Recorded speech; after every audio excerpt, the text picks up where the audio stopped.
Three things can be true. Some of the connections that you make throughout life are going to be temporary. Some of the connections that you make throughout life are going to last a lifetime. But overall, when you really factor in major life lessons, major milestones, it becomes clear that life itself is not a group project. What do I mean by that? I could have a friend who suffers a major car wreck, and I can show up for that friend and offer as much support and assistance as possible. But mentally and psychologically, I don't know what they're really going through if I haven't experienced something like that myself. That is a part of their life story that only they can understand on the highest level. I can extend compassion. I can extend a helping hand as much as possible, but I can't feel that pain. I don't have to go through the recovery period with them. I don't have to experience the broken bone, the wheelchair.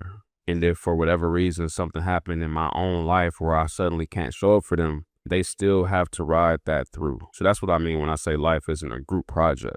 I lost my mother when I was young. She was young, but I was 23. I was an adult. I don't know what it's like for those who lost their parents when they were 11 years old, when they were only 8 years old. I have no idea what that experience was like. Some people graduated high school and their dad and their mom didn't get to see them cross the stage. They didn't get to see them transition into adulthood. They didn't get to see them transition from middle school to high school. I don't know what that's like. I was fortunate enough to be able to have that experience.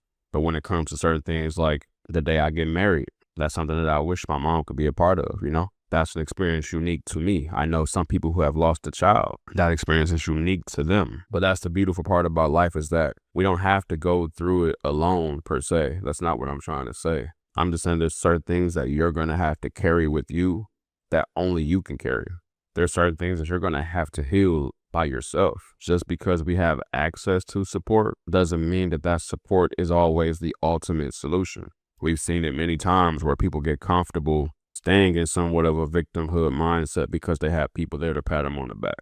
What happens if those people decide to abandon you for whatever reason?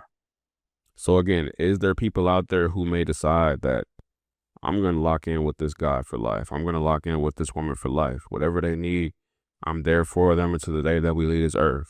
Are there people like that out there? Yes. I'm not saying that you can't have people there to go along for the ride with you, but never get to the point to where you are entitled to it or expectant of it. It brings me back to the point that I was making about how love and hate are both borrowed, right?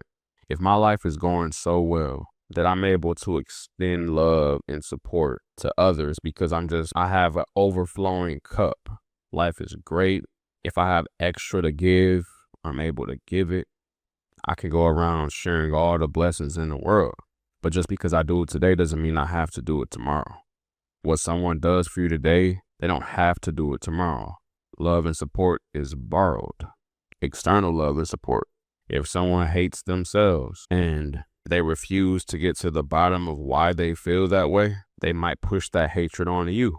They may make a fake page or go and comment on your post, wanting you to doubt yourself, wanting you to give up. Does that mean you hold on to that hate and own it and let it affect your day-to-day decision? Let it make you want to throw in the towel and quit? No, because just like the love, that hate is also borrowed. It's not yours, it's theirs. You don't have to take that with you at all. So again, when I think about the entire grief process, right? And it's not just like the passing of a loved one that we grieve. I've seen people have to grieve being married for 10 years and realize it was all a joke to the other person. And they're grieving that they gave so much of themselves to that person. They're grieving all the years that they lost, that they could have been doing other things, going to travel other places. They're in a grief process because they have to start over mentally. They have to start over financially, whatever the case may be. Those moments will teach you that life is not a group project.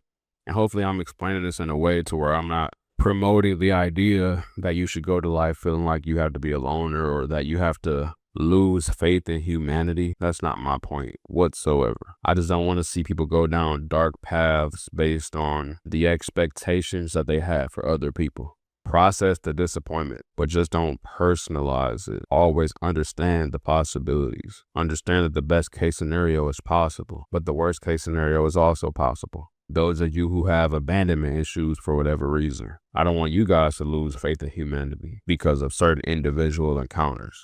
We are all unique. We all have a unique individual life experience. We all have a mirror that we can go and look in whenever we need answers, whenever we need to confide. And what we fix within that mirror will allow us to develop better connections with other people, right? It'll improve communication with other people. It'll make intentions more clear. It'll make you be able to communicate your intentions to where they know exactly where you stand at your current moment in life. And they'll be able to communicate theirs to you. Not only that, from my experience, you'll be able to read people a lot better.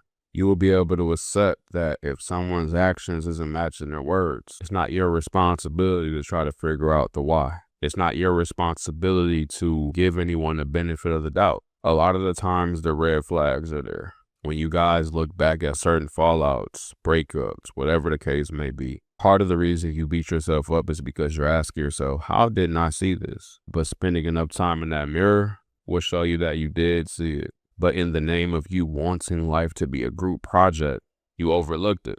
And you overlooked it because you weren't already comfortable with the fact that your own company is better than bad company.